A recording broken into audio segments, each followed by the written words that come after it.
New footage has come out. Tina Pow Pow, she hacked Caitlin Clark. Her arm is like being grabbed by Tina Pow Pow and she does take it off. Then Caitlin did a little pushback. The hand is there. I mean, what do you want her to do? Ref not calling the grab. This is a foul, okay? This is a... The video is truthful, and it reveals everything this time. A brand new video was posted to the internet just 2 minutes ago. Watch this. Now this is it right here. Exposing the topic that fans have been yelling about for weeks: referee bias toward Caitlin Clark that is blatant. It's another year and another case of WNBA referees not making the right calls when it comes to Caitlin Clark. There will be no calls on blatant fouls. One of the worst missed calls I think I've ever seen in basketball. And then when the refs don't call, the bear... Deny charges that don't stand up in slow motion, with defenders clinging to her like they're in the NFL. This happens a lot. There's a lot of times that guards are working the defenders off of them, especially if a defender has a hand on their side, on their jersey, on their arm, anything. You are allowed to kind of swipe and get the defenders off of you. The evidence continues to mount while the league ignores it. And this video could be the last straw. Is the WNBA putting its biggest rookie talent at risk in order to preserve its veterans? It is a mad situation just all around when it comes to Caitlin Clark. Caitlin Clark has suffered yet another hard foul, and the referees failed to make a call. The WNBA is physical, and she just needs to get over. Or is there a deliberate attempt to weaken Clark's influence? Prepare yourself, because what you're going to witness will alter everything. Caitlin Clark effect seems to be crazier than year one. Let's examine what this new video actually depicts and why it's so revolutionary. Let's watch the play here. To reset things. As you can see, she dribbles over to the wing, pushes off a little bit, and hits that three. Now, if you slow things down and if you actually go frame by frame, you can see that Pow Pow had two hands on Caitlin. It wasn't just a one-hand hand check. She was kind of grabbing her with two hands. In the video, Caitlin Clark and Pow Pow engage in a heated play during which Clark is accused of pushing off to make room for a shot. On the surface, that appears to be the narrative that Clark continually dismisses. Social media went bananas after that take. Comment section. We saw a lot of people saying, oh, Caitlin Clark has to push off. Caitlin always pushing off of her defender. However, if you slow down that video, everything will change.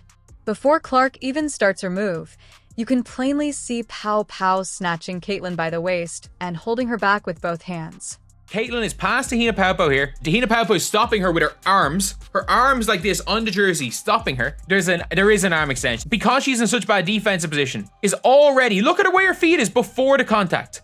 She's throwing herself out of the play Basketball anyway. defense wasn't what this was. It appeared more like to ballroom dancing. Pow Pow's arms were tightly encircling Caitlin's hip. Here. So Caitlin's trying to blow by Tina Pow Pow. Like, Tina Pow Pow is not a good enough defender to play flat like this. Two hands on Caitlin Clark's jersey. Then she goes around the hip. Caitlin shoots from so far back. Oh my. They appear to be trying out for Dancing with the Stars. Here's the really bad part. The referee, who was in full view, observed everything and remained silent. There was silence, neither a call nor a whistle. Fans, coaches, and experts were all outraged by that. Pow Pow was holding her. Pow Pow had the foul first, man. Pow Pow grabbed CC with both hands to keep her from blowing past her, and people be about a push. Even when on the hot bench, veteran January and assistant coach Stephanie White were seen on camera becoming irate and yelling at the referees. This is some of the worst refereeing I've ever seen to not call a defensive foul here. Like, this is not just a hand check. This is a double jersey grab. WNBA referees that's making it so damn hard for them to make the right calls at the right moment. They saw what everyone else could see. First to get fouled was Clark. You see from that video that Caitlin didn't give someone a hard shove. The action wasn't malevolent. It was a normal response to being restrained. Look, the angle shows it that, like I said, Pow Pow was fouling Caitlin. She responded to prevent her body from being unlawfully grasped by making a small hand motion to create space. No full extension, no forceful push. That is not a foul, that is offensive. It's not an offensive foul, and if it's an offensive foul, the offensive foul comes way after the defensive foul. Even if it wasn't for the hand, I don't think that that's enough of a push-off to call an offensive foul, especially when the defensive player is off balance. It's known as survival on the court. Additionally, the fact that the referees disregarded the initial contact highlights the more serious problem that fans have been discussing. Clark isn't simply being protected, she's being singled out, and officials are allowing it to happen. This particular clip does more than just show a missed call. It validates an increasing worry. The way Caitlin Clark is being officiated has changed. Regardless of whether the officials are allowing things to go unnoticed because she is a rookie and a rising star, or because the league isn't prepared for her to take center stage. If the roles were reversed, this wouldn't be acceptable. WNBA referees are terrible. The one-sided calls against Caitlin are so obvious and disgusting. They're ruining the game. If the referees do not get this whole situation together with this Caitlin Clark thing, fans is finna stop watching this sport. Let's now discuss what this video actually shows, which goes beyond a single missed call. What we're witnessing is a blatant pattern of a harmful double standard that has plagued Caitlin Clark ever since she entered the WNBA. A mad situation just all around when it comes to Caitlin Clark, because it's very clear that she is way stronger. Caitlin has always been an underrated athlete. She's the fastest player in the league to me with the ball in her hands, and she was the best guard finishing around the rim last year. She shot a bunch of it, and it's been the whole preseason where it looks to me like on her deepest shots, she is just getting them off like they're nothing, like they're routine, because nobody else is shooting from this distance regularly, and she's doing it with a flick of the wrist. How easily it looks like she's shooting those threes and hitting those threes in the clip that she's doing it, going to the rack, all these various things that show she's even stronger than she was a year ago. And you see it in the strong numbers. I mean, 13 points, 6 boards, 7 assists in 23 minutes of action. This involves more than just one referee swallowing the whistle or one defender holding her while she took a step back. No, this is a component of a much bigger problem, one in which depending on who is holding the ball and whose name is on the jersey's back, the game's regulations appear to change. You can see it by watching any recent game that features Caitlin Clark. She is occasionally being grabbed, shoved, pushed, elbowed, and even tackled. Why is that? New year, Caitlin Clark still getting assaulted though, bruh. Why is we back here? That's what I'm not getting, bro. We're back with the same situation again, bro, over and over and over again. One fan stated she has yet to shoot a single free throw. Yes, bro, I bet y'all didn't even know that. Some players almost seem to view her playing on the court as a personal challenge. The level of physicality she encounters is significantly more than what is typical in professional basketball. Even terrible, though, are the referees who keep allowing it to happen. And it is she who suffers the consequences when she attempts to overcome it, reacts, or defends herself. Recall the egregious fouls there were needless strikes and obvious body checks earlier in the season, and now there is unambiguous video showing Pow Pow squeezing Caitlin around the waist to prevent her from moving, but there isn't a single whistle. However, the story takes a twisted turn when Clark dares to push back a little to break free, becoming "she's always pushing off." The brightest young player in the game is being held to a different standard, which is hurting her reputation and fair calls alike. Additionally, certain media sites have supported this anti-Clark narrative by reusing terms such as "Caitlin gets superstar treatment." She shot a bunch of it, and it's been the whole preseason where it looks to me like on her deepest shots, she is just getting them off like they're nothing, like they're routine, because nobody else is shooting from this distance regularly, and she's doing it with a flick of the wrist. How easily it looks like she's shooting those threes and hitting those threes in the clip that she's doing it, going to the rack, all these various things that show she's even stronger than she was a year ago. And you see it in the strong numbers. I mean, 13 points, 6 boards, 7 assists in 23 minutes of action. The Indiana Fever did finish the WNBA preseason undefeated. Caitlin has always been an underrated athlete. She's the fastest player in the league to me with the ball in her hands, and she was the best guard finishing around the rim last year. Or she plays too aggressively. However, the reality is that she is being penalized for her popularity and skill rather than. It seems that some players, coaches, and even referees are attempting to undermine her because of the attention and skill she brings to the league.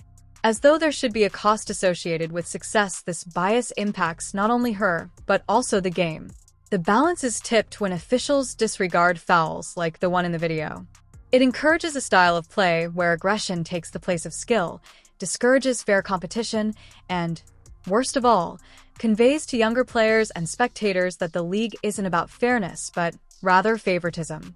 It also gives defenders the green light to play dirty, knowing the whistle won't blow. We're not requesting anything exceptional therapy, we are requesting equal treatment.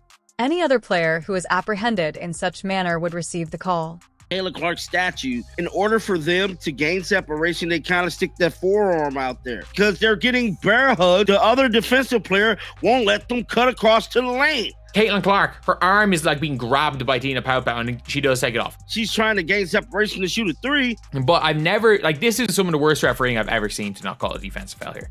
This is a vet move by Paopao. I have to say, this is a vet move by Paopao. If Caitlin does it, she will be crucified. The double standard is that. Additionally, this video footage is the most recent, indisputable proof. It demonstrates that the referees are not inadvertently skipping these calls. Rather, they are making the decision to do so. Let's be clear, what does all of this lead to, and what are the actual repercussions of this persistent prejudice against Caitlin Clark? It goes beyond simply missing items or missed fouls. This is beginning to influence Caitlin's rookie season as a whole and is reverberating throughout the league. Let's start by discussing performance. A player's gameplay is altered when they must continuously battle through contact that is never called, and Caitlin is renowned for her basketball IQ, speed, and ability to create space. It is a mad situation just all around when it comes to Caitlin Clark, because it's very clear that she is way stronger. It's very clear that she is rusty. She is very, very rusty. And it's also, we are seeing teams throw multiple different coverages at her in preseason. However, when defenders are free to grab her, wrap her up, and essentially play tackle defense with no consequences, she is forced to change her timing, rhythm, and decision-making. And some of these defenders desire precisely that. They will attempt to slow her down with force if they are unable to stop her with ability, and the referees are allowing it to happen. Second, there is a genuine emotional cost. Consider it. One of the most anticipated rookies, Caitlin Clark, has a place in WNBA history. Caitlin Clark is the GOAT! She signed my jersey! I'm so happy, I'm crying, I'm so happy. This is the best day ever. Caitlin Clark effect seems to be crazier than year one. I love watching her score and just everything about her. They went the extra mile just to watch her play here. This is great news for women's basketball, period. That's nice. And she was shooting the shit out of it. Of course she was. Right, so she was shooting the shit out of it. And she's the face of the league. Agreed. She's the face of the league. Agreed. Just have nothing but great things to say about who she is as a person. She's so welcoming and so warm as an individual that she can have a conversation with anybody. She's cut from the same cloth as me in that regard. You know what? Us Midwesterners, we tend to just, accept everybody with open arms. She was so kind to my family and everyone in the suite when she came to KC. So huge fans of Caitlin Clark. It is a mad situation just all around when it comes to Caitlin Clark, because it's very clear that she is way strong. To be honest, we all do, and the game deserves better. Please share your thoughts in the comment section. Was this a push-off or a blatant foul on Pau? Are the referees actually aiming for this? Caitlin, leave your comments below. If you're sick of the unfair treatment, hit the like button. Also, don't forget to subscribe for more honest discussions and analysis that you won't find anywhere else. Until the next time, remain vigilant, truthful, and persistent in pointing out bias.